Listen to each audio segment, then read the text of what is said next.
కాలం కలిసి వచ్చి దేవుడు ఆశీర్వదించిండు కాబట్టి ఇవాళ కష్టపడ్డాం. మొన్న ఆయన వచ్చిండు 2 ఏళ్ల తర్వాత.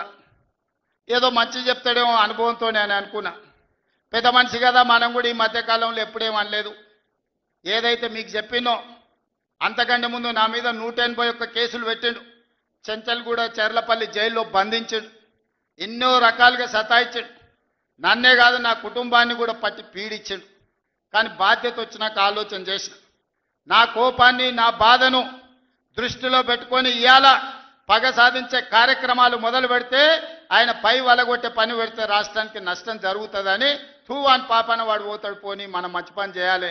దేవుడు శిక్ష ఇచ్చిండు. నేను ప్రమాణ స్వీకారం చేసినాడే కూలబడ్డాడు, నడువిరిగింది. ఇంతకంటే పెద్ద శిక్ష నేను జైలు వేసినా అయ్యేదేం లేదు.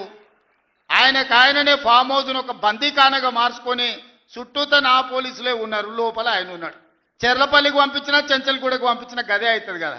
ఇక తిండి బరువు నాకు ఎక్కువ అవుతుంది. అదొకటి.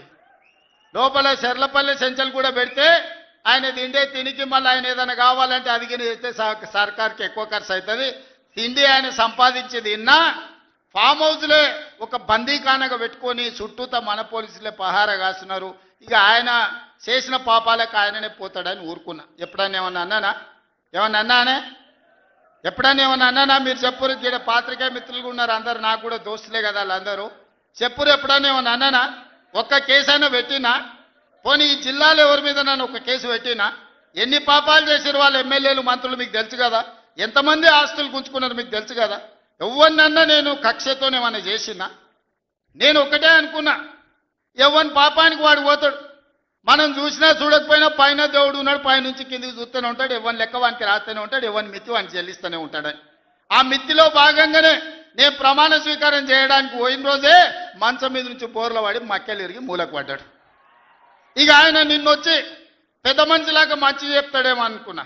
తోలు తీస్తా అని అన్నాడు. తోలు తీస్తాడంటేనే ఇక నేను చెప్పదలుచుకున్నా, అయ్యేగా నా సంగతి వదులు. కానీ మా సర్పంచులు వచ్చిండ్రు, రా ఏ తోలు తీస్తావురా?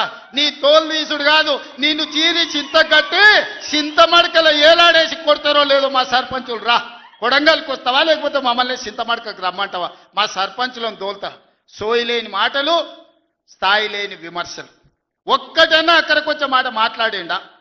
10 ఏళ్ళు నువ్వు పూర్తి చేస్తే, 10 ఏళ్ళు ఎస్ఎల్బి పూర్తి చేస్తే నల్గొండకు 4 లక్షల ఎకరాలకు నీళ్లు వచ్చేది. 10 ఏళ్ళు పాలమూరు రంగారెడ్డి పూర్తి చేస్తే పాలమూరు జిల్లాలో 10 లక్షల ఎకరాలకు వచ్చేది. కల్వకుర్తి పూర్తి చేస్తే 3.5 లక్షలకు వచ్చేది. భీమా పూర్తి చేస్తే 2 లక్షలకు వచ్చేది. కోయిల్ సాగర్ లేకపోతే ఏది చేసినా, నెట్టంపాటు చేసినా, నా మక్తల్ నారాయణపేట కొడంగల్ పూర్తి చేస్తే 1.5 ఎకరాలకు మాకు నీళ్లు వచ్చి ఇవాళ కందులు వండించి జొన్నలు వండించి కల్తీ కళ్ళు దాగి బతికే పరిస్థితి మాకెందుకు ఉంటుండే? మేము కూడా మీ లెక్కనే మంచిగా పంటలు వండించేటోళ్ళం, మంచి బట్టలు తొడుక్కునేటోళ్ళం. మేము కూడా మా పిల్లల్ని చదివించుకునేటోళ్ళం. 10 ఏళ్ళు పగబట్టి నారాయణపేట మక్తల్ ప్రాజెక్టును ఈనాడు పక్కన పెట్టి 69 జీవోను తుంగలో దొక్కితే ఊరూరు ఎత్తిపోతల పథకం కోసం మా కార్యకర్తలు, ఈ ప్రాంత రైతులు ధర్నాలు చేయలేదా? పార్టీలకు అతీతంగా 69 జీవో కోసం కొట్లాడలేదా? నీ సొమ్మె ఏం పోయిందా? మాకు నీళ్ళు ఇవ్వాలంటే నీకు ఇంత కడుపు నొప్పా? నువ్వు మళ్ళీ బయటకు వచ్చి ఇవాళ ఆయన తోలు తీస్తా అంటు. తోలు నాది కాదు, కానీ ఆ షేక్పేటలో మటన్ కొట్టు మస్తాన్ ఉంటాడు. ఆయన రోజు మేకలను కోసి మండి నడుపుతుంటాడు. ఆయన చెప్పిన కేసీఆర్ ఖాళీగా ఉన్నాడంటనే తోలు తీస్తాడంట.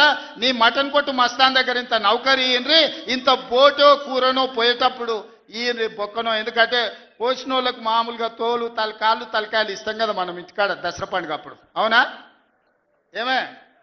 ఏం శివకుమార్ రెడ్డి, మన ఇళ్ళల్లో పండుగ పూట వచ్చి యాటను కోస్తే కాళ్ళు తలకాయ కోసినోనికి ఇస్తాం కదా. ఇక మటన్ కొట్టు మస్తాన్ కూడా చెప్పిన, ఆ కేసీఆర్ ఖాళీగా ఉన్నాడంటేనే 2 ఏళ్ళు ఫామ్ హౌస్లో ఏం చేస్తుండంటే తోలు తీసేది ప్రాక్టీస్ చేసిండంట. తోలు బాగా తీస్తాడంట. నీ మటన్ కొట్టులో ఈ తోలు తీస్తాడు, కాళ్ళు తలకాయలు మాత్రం ఉచితంగా సాయంత్రం పోతే దావతులో బోటిగిన ఏమైనా కొట్టుకొని సాయంత్రం 2 వేసేటప్పుడు తీసుకుంటాడేమో అని. 40 ఏళ్ళ అనుభవం అంటావు, రాష్ట్ర మంత్రి చేసిన అంటావు, కేంద్ర మంత్రి చేసిన అంటావు, 10 ఏళ్ళు ముఖ్యమంత్రిని చేసిన అంటావు. తెలంగాణ రాష్ట్రాన్ని